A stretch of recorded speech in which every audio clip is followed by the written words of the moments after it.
Social Security has been a program that's been around since the 1930s, and it was a stopgap program to help people when they got to retirement age if they didn't have a way to take care of their physical needs and financial needs. It's been one of those programs that's been very, very successful when you look at the big picture of it. There's a lot of concern, will my Social Security be there when I'm retired? Will my Social Security be there, you know, if I'm retiring in 20 years from now or even 2 years from now? At this point, maybe have some concerns about that. One of the things that was a very dangerous idea that they were looking at a couple years ago, and I looked at it really closely. I wanted to take it in and just see what's the benefits, what's the risks here. There was a big discussion about privatizing the Social Security program. And there have been discussions about this for a long time. Back in the 1960s, for instance, the Social Security, one of the reasons everyone looks at it as a little shaky, it went from being a trust fund to using the money for the general fund, and now those who are in younger generations fund Social Security for those who are drawing on Social Security. And so we've gone from a program where we have a trust fund that it's there to nothing there except what's being brought in from the younger workers. So as the baby boomers get older, they go into taking their Social Security money now.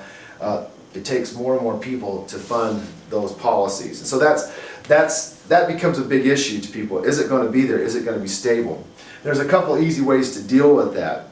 But one of the things they tried to do a couple of years ago in Congress, they tried to do this idea of privatizing Social Security, and now you can see how dangerous that would be, to put your Social Security money in a private investment fund. And if you go within just the last 9 months, people have lost, the Dow has lost almost a third of its value in 9 months.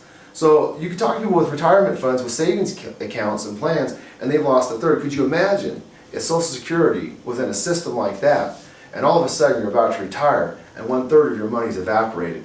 Social Security, you may call it old-fashioned, you may call it what you want, but it is a Social Security safety net, and I think it's an important thing. As a people, you know, prior to that, you talk to the old timers, my dad included, you know, if you were old, didn't have family to back you up, lost your life savings for some reason, you starved.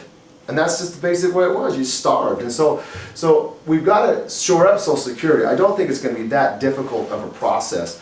Right now, I think it's a $95,000 ceiling on income that gets taxed at 7% to the individual and 7% to the employer for Social Security. So it's 14% total. That's up to $95,000. After that, you're exempt. A simple take on that, perhaps, you know, and I'm not sure how to structure it. I don't think it's going to take much, but you could take a person making $250,000 and maybe say, here's a 2% tax, Social Security tax, that you'll pay after $250,000 in income, and I think we resolve the problem with a very simple, you know, put in from somebody that's making $250,000 or more. So that's just one idea on how to shore up Social Security. Very simple. The other thing they talk about a lot is just raising the age a year or two. And I know I went the cutoff at, I was born in 1965, and 1964 was the cutoff, so I have to go till I'm 67 to draw full benefits, whereas somebody born prior to 65 can draw benefits, I believe, at 65. So, you know, we could do a couple things like that. I don't know that raising the age may be the necessary thing, but just maybe having those who make high incomes kick in a little bit more on their tax. And we're not even talking a full 7%, maybe even 1%, 2% would probably cover the whole issue. Social Security would be saved and secured. But definitely this idea of privatization, if you think about what they were trying to accomplish and do, it could have been disastrous for this program. So that's my take on Social Security.